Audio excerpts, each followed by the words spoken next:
Hey, beautiful mama. Welcome to the Radiant Mom Rising podcast, where we believe you were never meant to just survive. You were born to shine. I'm your host, Mary Dibble, life coach, mom of three, and your biggest cheerleader in creating a life and business you love. Each week, we dive into real conversations about mindset, motherhood, healing, and purpose, helping you break free from overwhelm, rediscover your worth, and rise into the confident, radiant woman you were meant to be. Because when moms rise, the world rises with us. So grab your coffee, take a deep breath, and let's get ready to rise together. Welcome back. Thank you all for tuning in. As you can probably tell, full disclosure, I'm not feeling my best today. I have been struggling, battling. I don't even know what it is, if it's a cold, the flu, what. But this around the time of this recording, I have not been my best, so forgive me if my voice sounds a little weird. But you know what? Me and my special guest, Robin, today decided, even she's not feeling 100%, we were like, let's just show up anyways and see what comes from this. Sometimes these conversations like fill me up so much that it's just what I need to be re-energized. So here we are. Robin, thank you so much for being here today with me. I really appreciate you taking the time. Thank you, Mary. And hey, it's what moms do, right? It's like this is the life of a working mom is that, you know what, you don't feel good, you're not 100%, but your job never stops. You Right? don't get a break. And so there's a Yeah. little bit of that too. I thought, you know what, maybe I should tell Mary I don't feel so great. And then I'm like, you know what, how many as moms Yeah. that are, radiant, rising up moms, how Yeah. many of us feel 100% every day? It doesn't matter. We have to still show up for our families, for our work. So it's getting real, which is my whole premise is that I I, just want women, right, to be real. I want to create a yeah. space for women to be able to be real with one another. So, Yeah. what better way to start than us being real that we both don't feel incredibly great? Yes, but here we are still because for me, like I told her, this fills me up. But also, like you say, I love that because as a mom, we don't get to slow down. My kids have been home all week, actually now going on 2 weeks because of all the snow we've had here in North Carolina. So it's just been like very interesting because, I work from home too. So it's like nothing stops for me. That's But right. I'm trucking along. I'm still like showing up, doing my journaling, my affirmations, and this, and I love it. So go ahead too and introduce yourself to the audience. Tell us a little bit about yourself and what you do. Yeah, my name's Robin Goad. I have four grown children. I have one grandbaby that turns 1 years old this weekend. Ah, congrats. And yeah, my husband is a retired Army officer. And I've been in corporate America for 30 years. I have been a working mom, some of those years a single working mom. And when I got into my 50s, I started noticing this trend in most circles I was in. And it was women talking about, gosh, if I just would have known blank. Hmm. And it was everything from relationships to work and career advice. Now I'm in the menopause phase. So it was everything about health and finances. Being at this age in your life, you start really looking at retirement. And so I kept hearing women say, if I would have known, if I just would have known what I know now. And my daughter was pregnant with my first grandbaby. And she had the book, What to Expect When You're Expecting, of course, like every mom ever, like we all got. And I thought the irony that we have a 400-page book for 9 months of our life telling us every little detail about what is about to happen, what is going to happen, how to deal with it. And so I coupled those two realities together, the whole I wish I would have known and the what to expect when you're expecting. And I thought, I want to write that book from a place of authenticity because I feel like in today's world, women are, I just feel for women that are in their 20s and 30s and 40s looking at social media, trying to think what's real, what's not real. And so I wrote the book, and it's mostly from a place of all the mistakes I made, because the best teacher, is oftentimes the mistakes. And if I'm encouraging women to be real and authentic and transparent with one another, I thought I have to be the example. And so my book is in 3 parts. The first part is about relationships. And that is, the relationship, like the family you were born into. What did you learn? What was the culture? What are things that maybe you need to unlearn? What are those lies that we believed as youth, young girls? What are some lies that maybe we held on to that we need to get rid of? And then part 2 of the book is about your career and your vocation, and a bunch of business stories and all that kind of stuff. And then part 3 in the book is about health, and it's emotional, spiritual, physical, financial, the whole package of health. And I just tell all the life stories of everything that I've learned, good, bad, ugly. And now I'm just trying to get out there and reach women that want to operate from a place of authenticity and multi-generational. I really want communities of multi-generational women that can because I just think, gosh, if I would have had a 50-something-year-old woman that I could have had a real, transparent, authentic conversation with, what are some choices I might have made differently? And so anyway, that's what I'm doing. I love it. I love it, Robin. This is exactly what this podcast is for, because I want to reach like the younger generation and moms like now, because I hear along the way, I see so many moms who are like, oh, maybe when my kids are older, or maybe when things are and I'm in a better situation, whether it's financially or their life, doesn't feel chaotic, then I'll pursue this, and that. And it's like, no. I feel like like one of the things that I wish I knew sooner too is knowing that there's no time like now to get started. There's so much that it takes to evolve and to even step into who you're meant to be. And there's so many skills that you have to learn along the way. There's so much failure. There's so much disappointment. There's just so much growth that comes when you choose to create a life that you love, that I want people to understand, like, it takes starting now. It takes like, there's no waiting until, because then you'll always be waiting, or it's never gonna happen. So I do value these kind of conversations, because I do feel like this is exactly the mission I'm on, is to help inspire people to believe in themselves and believe in what's possible, because I know that things, aren't, rainbows and butterflies all the time. I know it's not meant to be like that, but if we don't start doing something towards it, we'll never get there. And I think we're just depriving the world, like, of our beautiful gifts that we're meant to help each other, so that we all get to live fully and love our lives. So tell us a little bit about what your journey has looked like, being someone who has, being a mom and working in the corporate world, and how you've established being the powerhouse that you are today. I don't think that I never thought there was any other option. One of the things that became clear to me in writing this book is that I went back and started thinking about my childhood, and, some little girls play house. Some little girls are athletic and they play sports. I played business. It's so funny to me, because I was thinking back in writing this book. I'm the oldest grandchild in my family, my core, nuclear family. I'm the oldest grandchild, the only granddaughter for like 30 years. And I would have all my boy cousins sitting in my grandma's house, and we set up desks.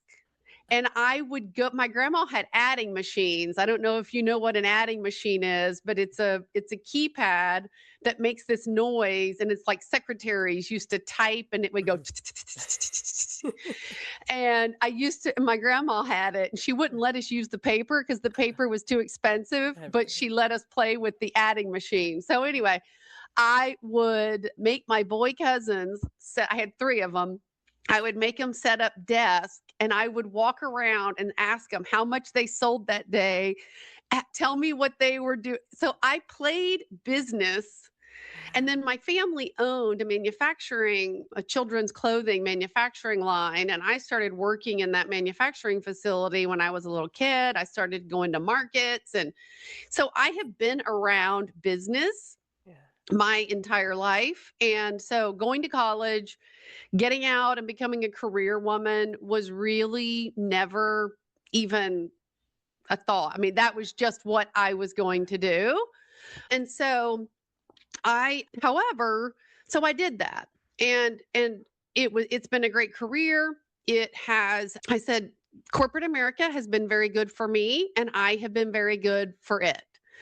And I think that is what I try to tell people is, whether you're an entrepreneur or whether you're working in corporate America, you really can be the CEO of your own career in corporate America. And corporate has been very good to me. I've traveled the world. I've met amazing people. I have amazing relationships all over the world. I've been trained, excellent training, but that was my primary focus Yeah. for the last 30, years. And I say now, I did not intentionally parent. And I talk about how, different people have different parenting philosophies. My husband, who is my third husband, and I can go into that in just a minute, but my third husband, my forever husband, his parenting philosophy was to protect the children, protect the family. And because of my past childhood trauma, my parenting philosophy was survive. It was survival mode. And it was, the world is going to be tough on these kids, so I need to be tough. And so, because that was my own experience, that's the kind of mental model I brought into being a mom. I was not a nurturing, you know, gosh, I just think back about raising these kids. I was there's some moms like, put some dirt on it, you're fine, get back out there. Well, I was that mom. But I also, I wish that I had been, I wish I was operating in the feminine woman mother zone, but I wasn't. And I wasn't able to operate from that place because of my childhood trauma, because of former relationships that I was in where I had to operate in the masculine. I had to be the provider. I had to be that person. And so my kids, unfortunately, they got this really, I say we survived. You know what? That is what I talk about in the book, is that my kids were where they were supposed to be when they were supposed to be there. We got the homework done, we ate, we got lunches made. But I can tell you there were 20 years where I don't even think our television came on. I never remember an evening sitting down. I didn't even know sitting down was possible. Like sitting down at the end of the night. No, Yeah. it was go, go, go. Now, I will tell you, while as horrible as that sounds, by the grace of God, my kids have turned out amazing. And so when moms, if you're a mom and you're operating in what I'm explaining and what I'm describing, just know that there are skills that your kids are getting from you that are really valuable. So when my kids went to college, they would call me and say, "Mom, this roommate of mine, he doesn't know how to do anything." And so, my kids became very self-reliant. They're very independent. And so, there's that thing that says the hardest thing to do is you pour all your heart and soul into this kid, and your whole job is to raise them so that they don't need you anymore. Oh. Well, mine definitely don't need me. In fact, I'm like, hello, I'm still over here. But anyway, that is a little bit about my story. Oh my God, no, and you know what? Thank you for being so honest about that because, parenting is by far for me one of the hardest things. Like it's I have one son who's about to be 18, and going off to college. And then I have a 4-year-old and a 6-year-old, and I have a 6-year-old daughter and then two sons. So it's like interesting to see how much I've grown and evolved and how different I'm parenting compared to the first one and then these two. And I feel like these are really important to have these kind of conversations and be real about because, I mean, I don't feel like we do the best that we can. Like, we only know what we know. Right. We have our own Right. conditioning and our own generational conditioning too that follows us that sometimes we don't even realize and until we're older. And so we need to have that grace that, Exactly. like I said, see that because like I'm big on that as well. My son, I'm so proud to know that, at his age, he knows how to wash the dishes, mow the yard, do his own laundry, clean his own room, clean a bathroom. I mean, and he does it and he doesn't even talk back. Like, I love that if I'm like, JJ, can you do this? Okay, mama. Okay. Like, there's no like anything with him. He's so great. And that makes me feel comforted in knowing that when he leaves here, he's going to be able to take care of himself because at the end of the day, that is true. They're going to be adults. We have to prepare them for this world. And I'm working to, have that. For me, I feel like I'm working on having that balance, I guess you could say, or that structure of like being nurturing while also kind of showing them that, hey, you know what? Life can be tough. You're going to get hurt, but it's about how you respond. That's going to determine like the consequences and the reality that you endure afterwards because we can't control everything, we can't control everyone, and I'm working to be as honest and as open about that with them so they understand like we don't know what's meant for us, but it's what we have control over us and how we see it and how we want to respond. And I'm trying to teach them. One of the things I didn't get taught was I grew up in a lot of negativity. And so I really am trying to put a lot of positivity, like especially in my daughter. I don't want her growing up being insecure, even though it's weird that I feel like we do our affirmations and I'm working on it, but I still see signs of the insecurity in her. And a part of me is like, okay, that's probably something within me that I don't even realize I'm still carrying, that she's seeing, which is why I feel like us working on us is the most important thing because we role model. They're always watching, right? So it's beautiful that you're willing to like share that truth of like how you see yourself and how you were, but also seeing how the positive of what that's done for your kids. And then it's never too late to also like build relationships in a different way. I feel like too. I mean, my mom's like my best friend, and yet when I was a teenager, I was a horrible teenager to her. But now we're like best friends, and I'm grateful because I grew up in a different way of seeing a single mom struggle and the few boyfriends she had, just like she always had to take care of them. And so, and we got evicted when I was only 15 and living in homelessness and going from place to place to place, like I see the core trauma that I have when it comes to money and my fear of like surviving and getting by. And so it's like even things like that, just recognizing and understanding that about myself helps me in those triggered states to understand where that's coming from. So again, it's just a matter of us realizing the realness of it all, and just really we're just working to navigate it, right? And it's amazing for people like you to share your stories and your experience to help others realize, like, you know, this is it's going to look different for you, but hey, this could help you have perspective or save you from certain things that would lead you down a different kind of road. So yeah, I would love to hear a little bit about you had they were talking, I was reading about your stuff and you're something about a 7 corporate rules that you have that help people go from invisible to influential. Can you tell us a little bit about like how you help women when it comes to like navigating a corporate life? Yeah. Well, first thing is, I did not realize what my unique superpower Mm. was Hmm. until I was in my 40s. And it Yeah. came from my chief operating officer. I was the chief marketing officer for this AI startup company. Oh. He was the chief operating officer, and I had worked with him years before at Dell. And we were, in a startup, you're all around a table, everybody's working on everything. Mm. And he said something to me, and I want to say I was like in my mid 40s. And he said, Robin, you have got an uncanny ability to be able to sit down with a customer, an engineer, and anybody, and you listen to what they're trying to do. And he said, I can immediately start telling that you start putting all these pieces together. I start problem solving. I start thinking about who are all the different people in the ecosystem that are going to need this product or service or whatever. Or somebody tells me a problem and I start thinking of all the different ways to solve it. He said, and then you go do it. He said, generally, people that are really good strategically are not good at the execution.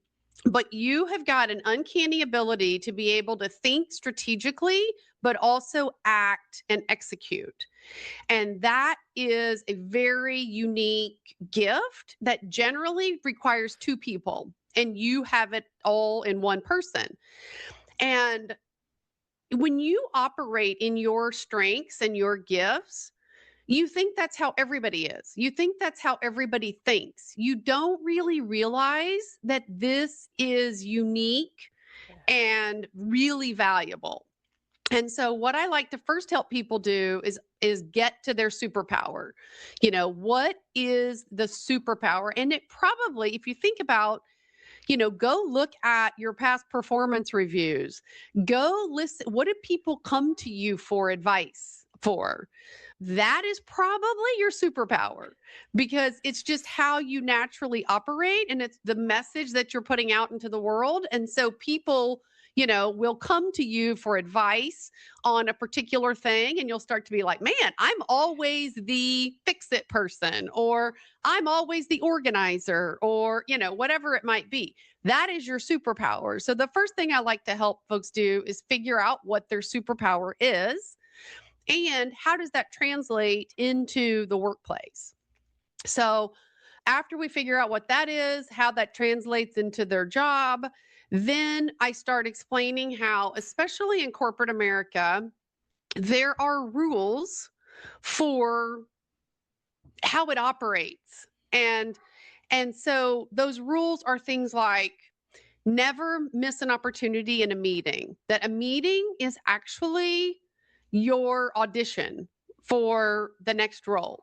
Another thing I like to teach women is make a power map of your own internal organization. So you oftentimes make a power map for your customer. So if I'm in sales and I'm trying to sell something into a customer environment, I will make a power map of who's the decision maker, who has the budget, who are the key influencers, right? I map all of that out. Very rarely do you map that out within your organization. So there's the same power play going on in your organization, just like there is at a customer. So who are those people's names that are mentioned all the time? Who are the power brokers in the organization, and how do you make sure they know who you are? The next thing I like to do is say, build your narrative. Do not think that going to work, working hard, exceeding expectations, meeting your goals is what's going to get you ahead. That is not what is going to get you ahead. What is going to get you ahead is not what you do, it's what others know about what you do. And are they articulating your narrative? I'll tell you a story. I was at Dell once, and there were about 10 of us women, all A players, and we created an informal mutual admiration club. And this was women in engineering, women in operations, women in sales. And we said, here's what I want everybody to say about Robin. When Robin's name gets mentioned, this is what I want people to say about Robin Goad. So I told all these women what I wanted my narrative to be. And they all told me what they wanted their narrative to be. Do you know, in less than 1 year, every single one of us were promoted. And when I was promoted, my boss read back to me my narrative that I had fed to those other women, and they had said it so much in meetings that my own narrative got put back on me. It was beautiful, but let me tell you, that's the way it works. That is the way it works. So those are some examples. And that wasn't my idea. There was a woman in our group, and she was an engineer And I think she graduated, her undergrad was from Cornell and her master's was from Northwestern. And she was very brilliant woman, like mechanical engineer, I think. And she told us about this experiment and how that she had heard about this, how to win. And so we did it. And now here's the trick with that. You can't let any C players into that. You cannot falsely prop somebody up. They have to be doing the work. They have to be delivering the results, but that is only half of the battle. The other half of the battle is the narrative. And that's what we as women forget, is that I thought you go to work, you bust your butt, you exceed expectations, people will notice. They'll just notice and they'll just take care of you and they'll just promote you. No, you have to get your narrative out there.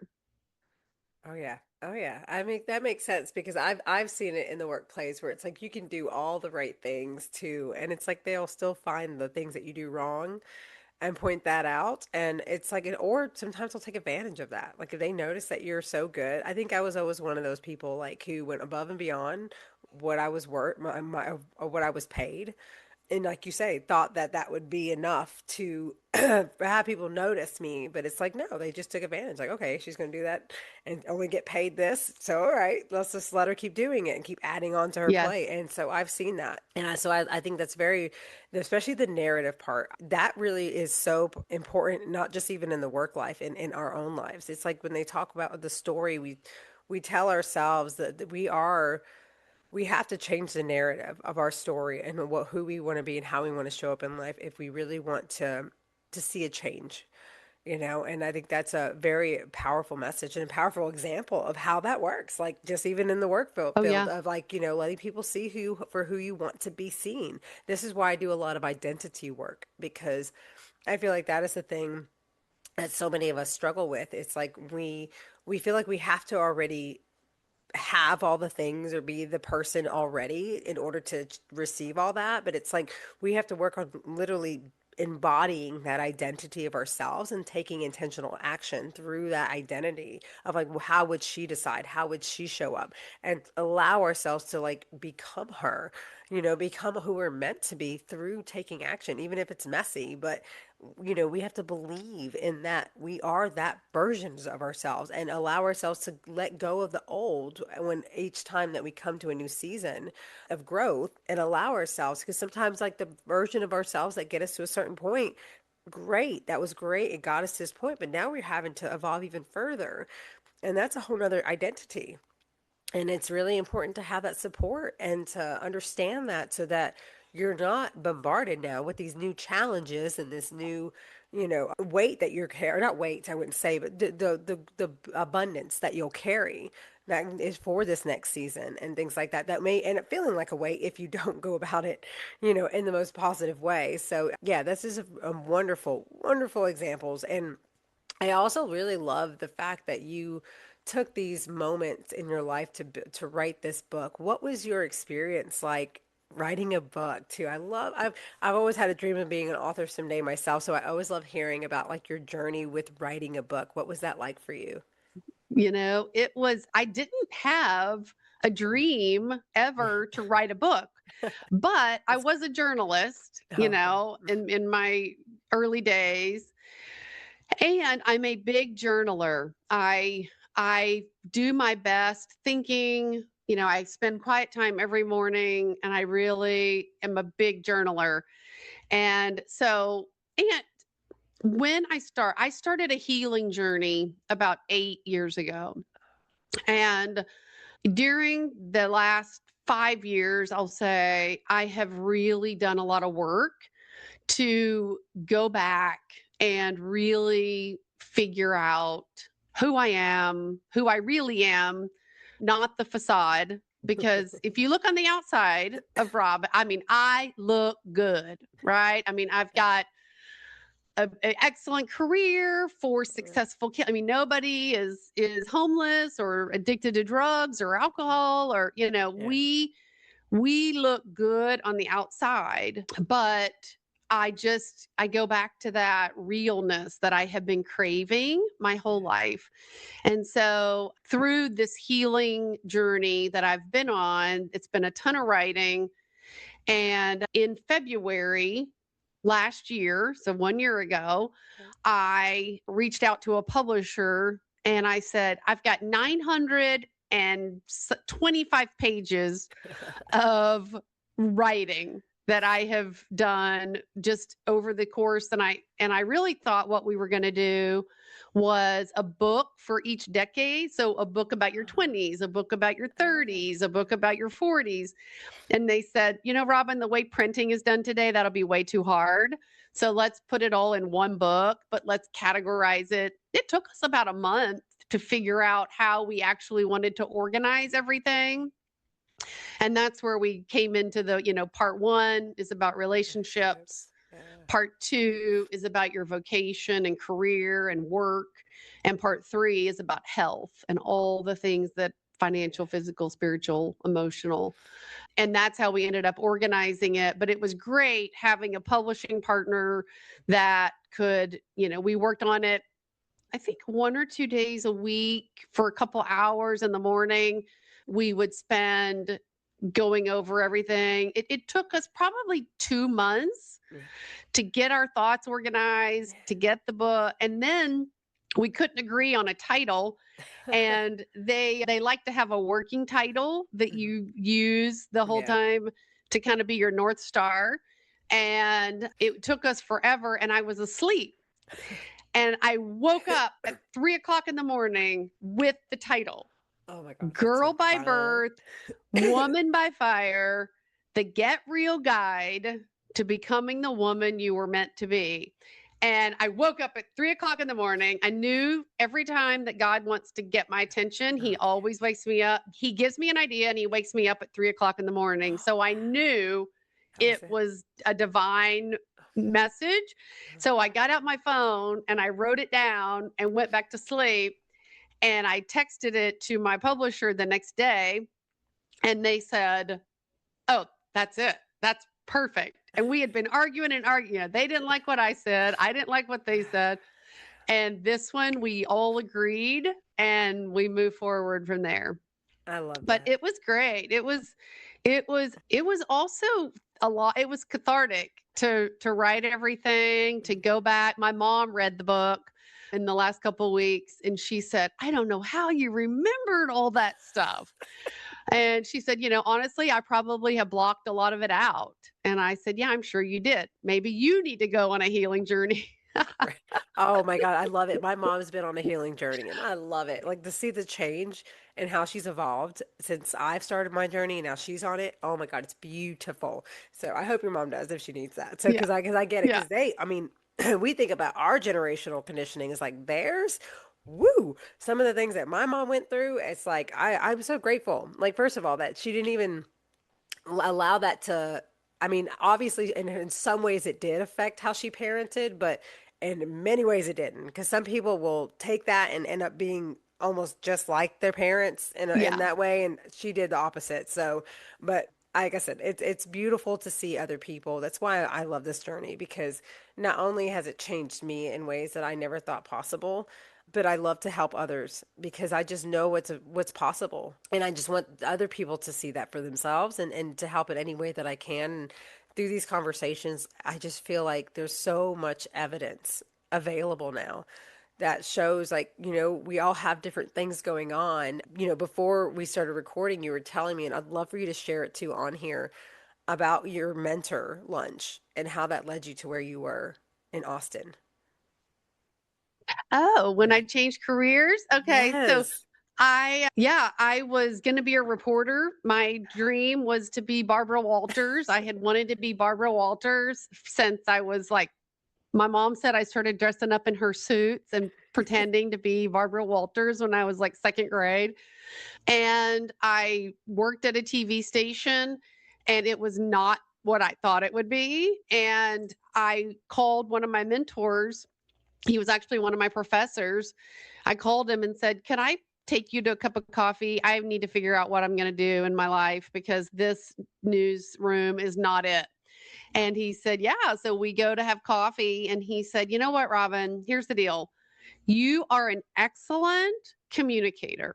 And he said, every business in America needs a great communicator that can tell their story.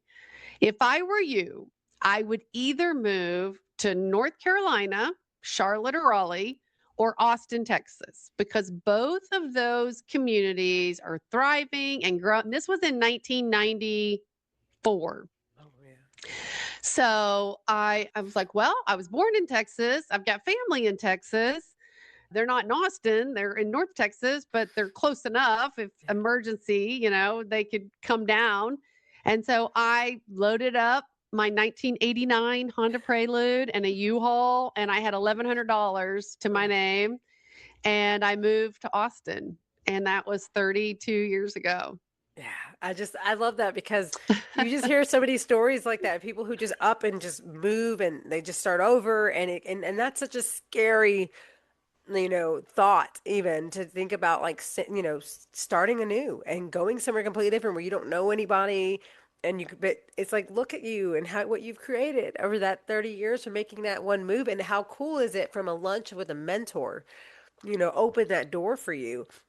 And this is what I believe in: divine intervention, divine connections, divine timing, because if we allow ourselves to put ourselves out there and just do the things, like, you just would be surprised, like, how just opportunities show up, without you having to put, Exactly. we just think we have to do, but sometimes it's just, allowing yourself to see what's available around you, and then choosing to take action. Or even, there's something like you say, you called somebody up because you're in a point where you're like, I need something, clarity, and bam. I love stuff like that. So before we wrap up here, I'd love to know if someone was, listening and they're like, oh my God, I love this Robin. I want to learn more about her. I want to see where I can get her book. Where would you say is the best place for them to connect with you? Yeah, the best place is my website, and it is no, the Get Real, the realrobingoad.com. The real robingoad.com is my website. And I actually offer, there's a button on there that says superpower, schedule a superpower meeting. It's free. And I give 30 minutes. If anybody out there is wanting help trying to figure out what their superpower is, they can actually click that button and immediately get access to my calendar and book time with me. And I give that so that in case somebody out there, like other people have done for me, is they have spoken what they see as my superpower. And I feel like that is the first step in really owning who you are and the value that you bring and how you're going to show up is really understanding what that unique superpower is. So anyway, they can do that on LinkedIn, Robin Goad. On LinkedIn, they can find me. Facebook, Robin Goad. My Instagram is 50 favored and figuring it out. Love that. But all of those socials are also linked from my website. So my website is really the best place to get me. Absolutely. And Robin at therealrobingoad.com is my email. Awesome. And I'll make sure to include all of that in the links as well. So go click on there. I love that call that you offered. That's amazing. To know your superpower you're right, is such a huge first step in really knowing where to go next in your life, and whether it's your, business or your, corporate career. It's exactly a great starting point for you, for sure. So I always love to open the floor to, is there any final piece of advice that you would like to share with listeners today? Give yourself grace. One of the things that I say in my book is don't judge your kids and don't judge yourself until your kids are 30. I love that. Oh my gosh. I love that. You are awesome, Robin. I cannot thank you enough for coming and showing up. I know we both have not felt 100%, but I really enjoy these talks, and I really appreciate you coming and taking the time. And I really do, like I said, I know that the work you're doing, the way you're helping women is incredible, and it's going to grow and grow and expand for you. And it's so needed in this world. There's so many people Thank who you. feel lost, who feel alone, who feel like the world is just too, the weight of the world that they carry is so much, but it's like This is why we have to come together and be here for each other. You know, we women supporting women is such a powerful way to be because we don't have to do this alone. We don't have to carry this all by ourselves. Like we can, navigate this in a very authentic, real, and a wonderful way to where it's like no matter what comes, we'll know how to get through it because we're going to get stronger and Exactly. stronger as more we practice this stuff, the more we allow ourselves to be vulnerable, to trust others, to let ourselves be seen. So I really want to thank you for everything you're doing. And please, you guys, anyone listening, go grab her book. That sounds incredible of a read. I'll have to check it out myself for sure. And again, thank you so much for Thank being part you. of this. Thank you so much for having me. I appreciate it. Of course. Thanks for tuning in. If you enjoyed today's episode, be sure to subscribe below, follow along, and always leave a comment. Tell me what was your favorite takeaway. What are some things that are coming up for you through these conversations? I really love to hear from my listeners and know that I'm always here for you. If anyone listening is ready to take action and really follow through and implement the goals that you set out for, as well as work on that mindset and really step into your full potential and the CEO of your life, then I invite you, schedule your free 1 hour limitless mom strategy call with me while they're available. And let's explore where you are, where you want to be, and how we can bridge that gap together. I can't thank you all enough for tuning in each week. Always remember, until next time, keep rising, keep shining, and keep believing in everything that is available for you, Mama. You are worthy, you deserve it, and I'm so grateful to be walking this journey alongside you. Much love.